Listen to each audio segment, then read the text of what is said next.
राम राम सभी को। My self नवीन कुमार और एक ऐसी कंपनी जो कि आईटी सिक्योरिटी सॉल्यूशंस प्रोवाइड करती है। जैसे जो कोई भी कंपनी जैसे इंटरनेट सर्विस प्रोवाइडर्स होते हैं या फिर इंटरनेट पे सर्विसेज प्रोवाइड करते हैं, ऐसी कंपनियों को जो और जो चोर होते हैं, जो कि डिजिटल चोर होते हैं, उनसे बचाने के कोई तरीके होते हैं। जैसे मान के चलिए कि कोई कंपनी है, जैसे पेटीएम है, तो पेटीएम को आपकी इन्फॉर्मेशन बचाने की ज़रूरत पड़ेगी, उनको रेवेन्यू अपने कंपनी को बचाना पड़ेगा, उनके जो भी वो काम करते हैं कंप्यूटर्स के ऊपर में उनको बचाने की ज़रूरत है। तो ऐसी बचाने की ज़रूरत जो जो कंपनियां बचाने का काम करती हैं वो बोलते हैं आईटी सिक्योरिटी सर्विस प्रोवाइडर्स। सो ऐसे ही एक कंपनी है जिसका नाम है सेट्रिक्स इंफॉर्मेशन सिक्योरिटी लिमिटेड। ये कंपनी अपना आईपीओ लेके आ रही है जो कि 5 जून से 7 जून के बीच में खुलने वाला है। और इस वीडियो के अंदर में हम लोग जानने वाले हैं कि ये कंपनी आज किस तरीके से परफॉर्म करे, किस तरीके से ये कंपनी कमाई कर रही है जो सिक्योरिटी प्रोवाइड करती है, और आगे फ्यूचर में किस तरीके से कमाई कर सकती है, और आईपीओ में कितने लिस्टिंग गेन्स की हमें उम्मीदें हैं, जिनको हम इसके जो और भी कंपनियां जो कि इसी तरीके का काम करती हैं उनके साथ में कंपेयर करके देखने वाले हैं।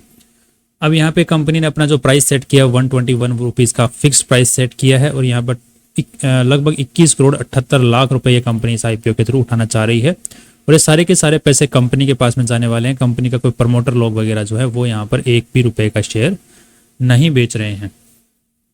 नेक्स्ट देखते हैं कंपनी क्या काम करती है, वो हमने ऑलरेडी बात कर चुके हैं। नेक्स्ट अगर देखते हैं कंपनी पैसा उठा क्यों रही है, तो कंपनी ने कुछ रीजंस बताए हैं। कंपनी बोल रही है कि मैं अपना नया ऑफिस जो अहमदाबाद में खोल रहे हैं उसके लिए हमें पैसों की ज़रूरत है, जिसके लिए हमें कंप्यूटर्स, जो कैमराज वगैरह हैं, जो क्लाउड सर्विसेज हैं, उन सबको हमें खरीदने की ज़रूरत पड़ेगी, क्योंकि पूरा ऑफिस इनको तैयार करना पड़ेगा जो जिन पे एम्प्लॉयज आके बैठ के काम कर सकें। उसके लिए उनको पूरा ही सिस्टम पूरा तैयार वहाँ पे लगवाना पड़ेगा, जिसके लिए इनको पैसों की ज़रूरत है। दूसरा, बिजनेस एक्सपेंशन कॉस्ट, जो नए प्रोडक्ट से जारी करने वाले हैं उनके लिए इसको पैसों की ज़रूरत है। यूजुअली होता क्या, इस टाइप की जो कंपनियां होती हैं वो सॉफ्टवेयर्स जारी करती हैं, सॉफ्टवेयर्स बनाती हैं, राइट, और वो सॉफ्टवेयर जो है वो दूसरी जो कंपनियां होती हैं उनको बेचती हैं कि आप इस सॉफ्टवेयर का यूज़ करिए, इस सॉफ्टवेयर के थ्रू हम आपके जो इंफ्रास्ट्रक्चर है, आपकी जो कंपनी के कंप्यूटर्स हैं उनके ऊपर में ध्यान रख पाएंगे इस सॉफ्टवेयर के थ्रू। जैसे मान के चलिए आपके कंप्यूटर के अंदर में एक जो एंटीवायरस डाला होगा, राइट, तो वो एंटीवायरस का एक सॉफ्टवेयर है। वो सॉफ्टवेयर क्या करता है, आपके कंप्यूटर में कोई भी वायरस आता है उसको पहचान लेता है पहले ही, तो आपको क्या मिल जाती है, आपके कंप्यूटर को सिक्योरिटी मिल जाती है उस वायरस के खिलाफ में। तो आपका जो कंप्यूटर है वो स्मूथली चलता रहता है, राइट, उसमें कोई दूसरा सेंध नहीं मार सकता वायरसेस के थ्रू। इसी तरीके से एंटी मालवेयर्स होते हैं, फायरवॉल्स होती हैं, उसी तरीके से काफ़ी बारे सॉफ्टवेयर्स होते हैं। तो ये कंपनी जो है सॉफ्टवेयर्स प्रोवाइड करती है बना के दूसरी कंपनियों को। तो उसके लिए भी कंपनी को नए प्रोडक्ट्स एंड टेक्नोलॉजी जो इनको डेवलप करनी है उसके लिए पैसों की ज़रूरत है यहाँ पर। साथ में ये दूसरी टाइप की सर्विसेज जो होती हैं कि रेगुलरली किसी ऑफिस को बोल दिया कि हम आपकी पूरी सिक्योरिटी का ध्यान रखेंगे, पूरी कंपनी को ही बोल दिया, तो उनका पूरा कॉन्ट्रैक्ट इन्होंने ले लिया, इस टाइप से भी काम करती है, राइट। तो ये कंपनी का जो आईपीओ में पैसा उठाने का मेन पर्पस है। सो पर्पस तो बिल्कुल ठीक लग रहा है अभी तक। अब नेक्स्ट देखते हैं कंपनी किस तरीके से आज के दिन कमाई कर रही है। सो कमाई को 2021 में इन्होंने 21 करोड़ की सेल की थी, जिसके बदले इन्होंने 2 करोड़ रुपए कमाए थे। नाउ दैट इज अराउंड कितना 10%, 10-11% के आसपास में। फिर यहाँ पे 23 करोड़ रुपए कंपनी ने रेवेन्यू जनरेट किया था, जिसके बदले कंपनी ने 2 करोड़ रुपए कमाए थे, 2 करोड़ 14 लाख रुपए कमाए थे। अगेन ये 10-11%। इस साल कंपनी ने 37 करोड़ 75 लाख रुपए कंपनी ने कमाए हैं, ये भी अगेन 10-11% के आसपास में। 2023 की बात हो रही है। अभी 2024 की अगर बात करें तो दिसंबर 2023 तक के 9 महीने के अंदर में कंपनी ने 30 करोड़ 61 लाख का रेवेन्यू किया, जिसमें 2.5 करोड़ रुपए कंपनी ने कमाए हैं। सो यहाँ पर अगर देखते हैं तो यहाँ पे 11 से 12% का जो है नेट प्रॉफिट्स निकल के आ रहा है टोटल रेवेन्यू का। यहाँ पे थोड़ा सा इंक्रीज देखने को हमको मिल रहा है।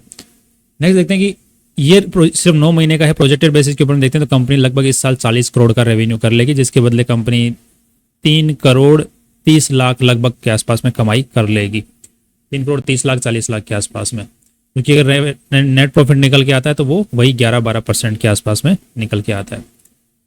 नेक्स्ट अगर देखते हैं कंपनी अपनी पूरी जो वैल्यू लगा रही है आज के दिन वो 82 करोड़ रुपीज़ की लगा रही है, और 82 करोड़ रुपीज़ की वैल्यू लगा के 21 करोड़ रुपए उठाना चाह रही है। दैट इज अराउंड 25% के आसपास में। सो कंपनी के जो मालिक लोग हैं वो लगभग उतने ही शेयर्स मार्केट में दे रहे हैं जितने सेबी के द्वारा मैंडेटरी हैं।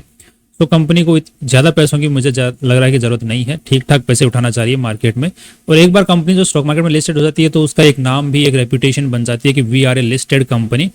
सो ऐसी कंपनियों के ऊपर में जो दूसरे कंपनियां होती हैं जो इस कंपनी से साइबर सिक्योरिटी की जो सर्विसेज लेना चाहती हैं, उनको भरोसा रहता है कि हाँ ये कंपनी लिस्टेड कंपनी है, तो इससे हम सर्विसेज ले सकते हैं, थोड़ा रेपुटेशन बनता है, थोड़ा सा ट्रेड नेम नाम बन जाता है कंपनी का। नेक्स्ट अगर देखते हैं, कुछ दिक्कतें भी मुझे इस कंपनी के अंदर नज़र आई हैं अब तक। अगर हम लोग अभी तक तो कोई दिक्कत आई नहीं नज़र अपने को। जो अब मुझे जो बेसिक दिक्कत नज़र आई है उसकी अगर बात करते हैं यहाँ पर, तो एक तो दिक्कत है कि इस कंपनी के पास में आज के दिन कोई भी खुद का ऑफिस वगैरह नहीं है, सारे रेंटेड के ऊपर में है। जो भी है जो ऑफिस काम में ले रही है सब रेंटेड के ऊपर में। नेक्स्ट जो दिक्कत नज़र आई है वो कंपनी का जो नाम है सेट्रिक्स, जो लोगो है, जो नाम है, खुद अपने आप में अभी ट्रेड मार्क्ड फॉर एग्जाम है, अभी तक रजिस्टर्ड नहीं हुआ है। So trade name is not registered at all. Next दिक्कत मुझे ये नजर आई है कि इन्होंने जो भी अपने ऑफिसेज ले रखे हैं रेंट के ऊपर में वो ज़्यादातर 11 महीने की लीज पे ले रखे हैं, सिर्फ 11 महीने के लीज एंड लाइसेंसेस के ऊपर में है। जैसे यहाँ पर ये वाला देखो, अगर आप 35,000 का, जो कि 11 अगस्त 2024 को ख़त्म होने वाला है। सो अगर ये रिन्यू नहीं होता तो इनको ऑफिस छोड़ के भागना पड़ेगा। नेक्स्ट अगर देखते हैं तो एक ये ऑफिस है गुजरात वाला जो इन्होंने 2029 तक का ले रखा है, तो यहाँ पर कोई दिक्कत नहीं है। और एक इन्होंने दुबई में ऑफिस ले रखा है, वो भी केवल 11 महीने के लीज पर ही ले रखा है।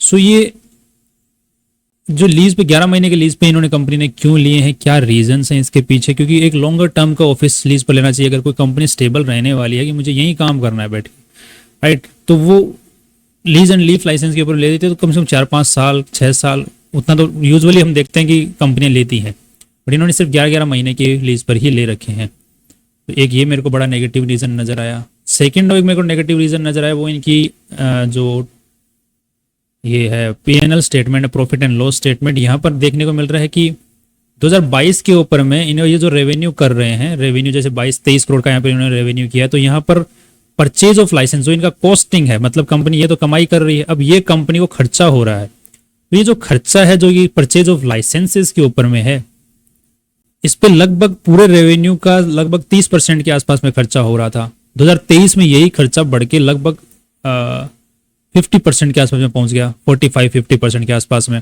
और इस साल जो है यही खर्चा लगभग 30 करोड़ का रेवेन्यू किया है और 18 करोड़ का एक्सपेंस हो चुका है, दैट इज इसके ऊपर में, तो लगभग 60% पहुंच गया। तो ये जो खर्चा है ये मेरे को थोड़ा सा नेगेटिव रीजन नजर आ रहा है यहाँ पर कि ये कौन से लाइसेंसेज हैं ये जिनके ऊपर कंपनी का खर्चा बढ़ता है। क्योंकि अगर फ्यूचर में ये इसी तरीके से बढ़ता रहा लीफ एंड लाइसेंस का खर्चा, तो रेवेन्यूज कम पड़ जाएंगे, खर्चे बढ़ जाएंगे। क्योंकि यहाँ पे 30%, यहाँ पर 45-50% और यहाँ पर 60% तक तो पहुंच चुका है। ये एक मेरे को थोड़ा सा कंसर्निंग पॉइंट लग रहा है।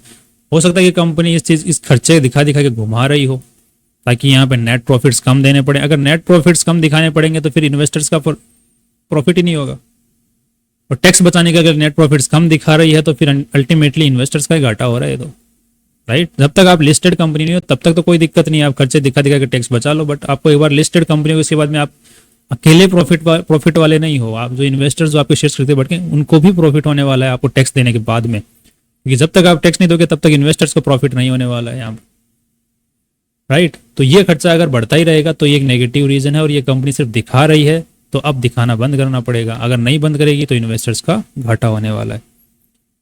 इसके अलावा कुछ खास मुझे यहाँ पे रीजन नजर नहीं आए। नेक्स्ट अगर देखते हैं कि एक थोड़ा सा नेगेटिव पॉइंट एक और नजर आया था, that is because of the working capital requirement, जो कि कंपनी को इस साल खर्चा ज्यादा हो जाने वाला। अब यहाँ पे देखिए कंपनी का जो करंट लाइबिलिटी है वो लगभग 9 करोड़ 78 लाख की है, तो ये इस साल चुकानी पड़ेगी। इस साल अगर चुकानी पड़ेगी तो इस साल पैसे हैं इनके पास में चुकाने के लिए, क्योंकि ट्रेड रिसीवेबल्स जो पैसे हैं ये तो अभी तक पिछले साल तो 15 करोड़ के थे, इस साल 8 करोड़ है। तो ट्रेड रिसीवेबल्स मतलब कंपनी को मिले, बट मुझे इस साल अगर डाउट है कि ट्रेड रिसीवेबल्स और मिलने वाले, क्योंकि इस टाइप का जो ट्रेड रिसीवेबल्स है वो इंक्रीजिंग ऑर्डर में, और नॉर्मल इंक्रीजिंग ऑर्डर के हिसाब से 8 करोड़ तक पहुंच जाता है, तो कोई दिक्कत नहीं। बट ये पैसा रिकवर होना थोड़ा सा मुश्किल लग रहा है, बट इनको तो चुकाना पड़ेगा, ऊपर वालों को चुकाना पड़ेगा, तो इनके पास में पैसे नहीं बच रहे, क्योंकि कैश जो है वो सिर्फ 2.25 करोड़ ही है, यहाँ पे 9.5 करोड़ रुपए चाहिए। और आईपीओ से जो पैसा उठा रही है उसमें से एक सेकंड यहाँ पर देख लेते हैं।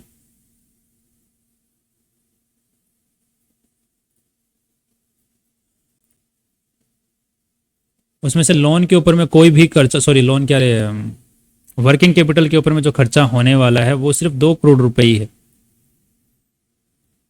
सो वो पैसा कहाँ से आने वाला है, इसका मतलब कंपनी को लोन लेना पड़ सकता है फ्यूचर के अंदर में।